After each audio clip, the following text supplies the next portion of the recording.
The Gilded Age Season 3, Episode 3 is out, and we already have the trailer for Episode 4. This season is already moving too fast. I cannot believe that Gladys's wedding to the Duke will happen in Episode 4.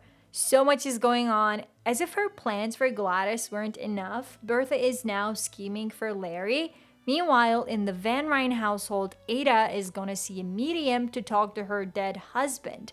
Also, apparently, Marian is a bridesmaid to Gladys. What's more, we're getting a brand new character. Bertha's sister Monica has come to New York, and she's portrayed by one of my favorite actors, Merritt Weaver. So let's discuss what happened in episode 3 and then move on to a discussion of episode 4 titled Marriage is a Gamble. Rhijn Household. I have to say, some of my favorite scenes from this episode came from the Rhijn household. I mean, the rants between Agnes and Ada and how Oscar reacted to them were so funny. I love them. Everyone is so dramatic in that household, and their dynamics are hilarious at times. It's a pleasure to watch them, really. I get that Ada is still mourning her husband, but you have to agree that this temperance pledge thing went on for too long. I'm glad that the fact that only Armstrong signed the pledge helped Ada realize she wasn't going about this the right way. At the end of the episode, Mrs. Bauer suggested Ada try a new way to communicate with her husband, and we know from the trailers that this new way will be through a medium. They will conduct a seance to talk to Luke. As for Armstrong, she acted pretty rudely in that scene where Jack was showing his new suit. I was angry at first, but then she made it up to him by giving that motivational speech, letting Jack know that just being able to go into these meetings as a footman was a success in itself, and she was right. And I love that Armstrong isn't just depicted as this rude old lady with no sympathy for anyone. Even though the meeting for the clock business didn't go that well, we all know things will turn around for Jack, right? I totally believe he'll end up being a millionaire and a famous inventor, at least I hope so. The Newport Drama. Ever since the beginning of this show, we've been wanting more scenes focused on the black elite of the time, and I'm so glad they're showing the harsh realities of the period. Episode 3 was incredible. It showed the contrast between how Agnes treated Peggy's parents in the last episode and how Mrs. Elizabeth Kirkland treated them in episode 3. I think overall, Agnes was much kinder and more respectful toward Peggy's parents than Elizabeth was. Some of Elizabeth's lines really shocked me. She belittled Peggy's dad for being a recently freed man, and that comment about her grandchildren, unbelievable. She said they had enough sun already, meaning they shouldn't get darker skin. So this isn't just about social standing, it's also about skin color. Even if Peggy came from a family with generational wealth, Elizabeth would still have issues with her skin tone. I thought it was really interesting for the writers to show how racism also existed within Black communities, with Black people being prejudiced toward each other. Honestly, William is nice and seems to treat Peggy well. His dad was nice too, but Elizabeth's behavior toward Peggy's father was really disrespectful. That man should be applauded for being freed, starting a successful business, and supporting his family for years. I also have a feeling Elizabeth will have problems with Peggy's active social and political life, her writing, and her ambition, but we'll see. What did you think of those scenes? Did you find them as shocking as I did? Let me know in the comments. Marian and Larry. I still cannot believe Marian is being so cautious. I understand that her previous engagements ended badly, mostly due to her own poor decisions, but I just hope she lets herself go and jumps into Larry's arms, you know?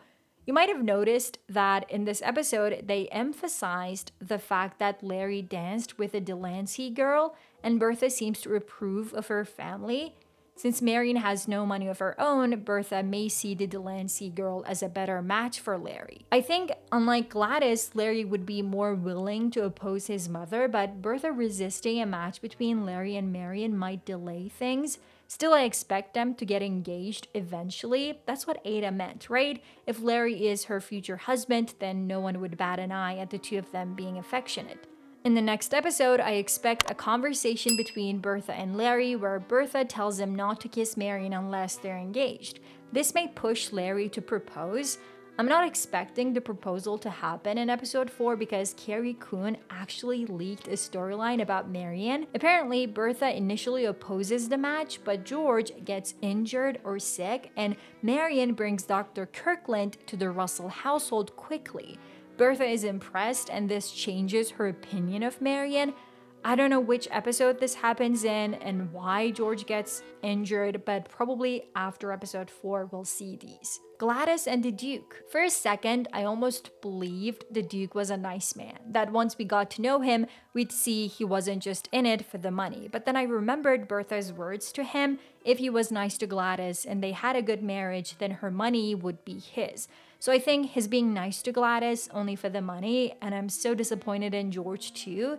I expected that ever since last season when we first got hints of Bertha scheming, George would swoop in and save his daughter from a bad marriage. If Billy Carlton had been braver and asked for George's blessing, I don't think George would have been so easily convinced by Bertha. I really think George believes the Duke might be the best choice for Gladys, as opposed to Billy. But in the trailer for episode 4, we see that in the end, he'll leave the choice up to her.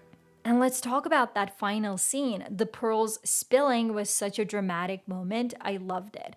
What do you think it symbolizes? Throughout the last few scenes, Gladys kept holding on to that necklace, so we understood she was nervous. She didn't want to hold on to her shackles anymore. So when the necklace finally broke and the pearls spilled, does that mean she'll be free? Or was it just a visual cue to show her anxiety? Episode 4 trailer. The trailer starts with Ada, Mrs. Bauer, and the medium, portrayed by Andrea Martin.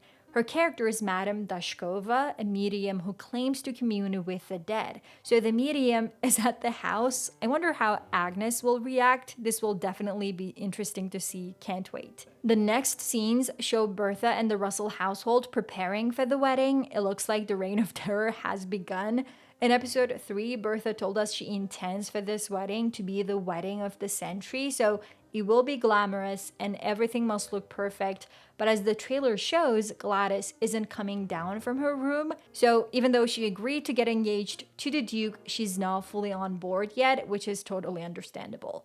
Then we see Marian in a gorgeous white dress. Apparently, Bertha gifted it to her for Gladys's wedding. We know Marian is one of the bridesmaids. I had shared some behind-the-scenes leaks before season 3 dropped. Marian and Mrs. Astor's daughter were wearing the same dress, so Gladys has a few bridesmaids and Marian is one of them. It also looks like Agnes is now aware of the potential match between Marian and Larry. Will she be opposed? You'd assume so, but I think there will be a twist and she'll actually support it. And Monica is here. Apparently, Bertha hadn't really invited her, but Larry reminded her to, and now she's arrived. I'm really excited for this character for 2 reasons. First, I think she'll be the first person who isn't afraid of Bertha, who can stand up to her and match her wits. And second, I love the actress portraying her, Merit Weaver. Some of you might have seen her in season 2 of Severance as Dylan's wife, or in the Netflix miniseries Unbelievable, where she played a detective. She's a great actress, and she even looks like Carrie Coon, so they do look like sisters, which is a bonus. The trailer continues with a few scenes showing tension between George and Bertha, especially when Gladys doesn't come down from her room on the eve of her wedding. It looks like there's a big dinner the night before, and I spotted 2 new characters, Bertha's sister and probably a relative of the Duke. Gladys is nowhere to be found, and George and Bertha argue about it. George says he will not force his daughter to come out of her room. Then we see the wedding day. Everyone's prepared. During the last scene, George and Gladys have a talk. She asks her father, "What would you do?" And it looks like at the last moment, George says the right thing and lets his daughter know the decision is hers, whether she marries this man or not. So the Duke is waiting. Everyone is ready in the church. Will Gladys be a runaway bride? Will this wedding actually happen? Will there be a last-minute reunion with Billy Carlton? If Julian Fellows decides to follow the Vanderbilt storyline from history, the wedding will happen and Gladys will become a duchess. But I so hope he doesn't do that and the wedding gets disrupted somehow. What are your theories? Let me know in the comments. And the episode 4 synopsis doesn't really reveal much more, just that Peggy and her mom encounter Elizabeth again, and that Bertha has to deal with some unwanted rumors in the press. I'm guessing those rumors are about how Gladys isn't a willing bride, Next week's episode is called Marriage is a Gamble. We'll see how it goes. If you want to see a video about the cast of the show, check out this one.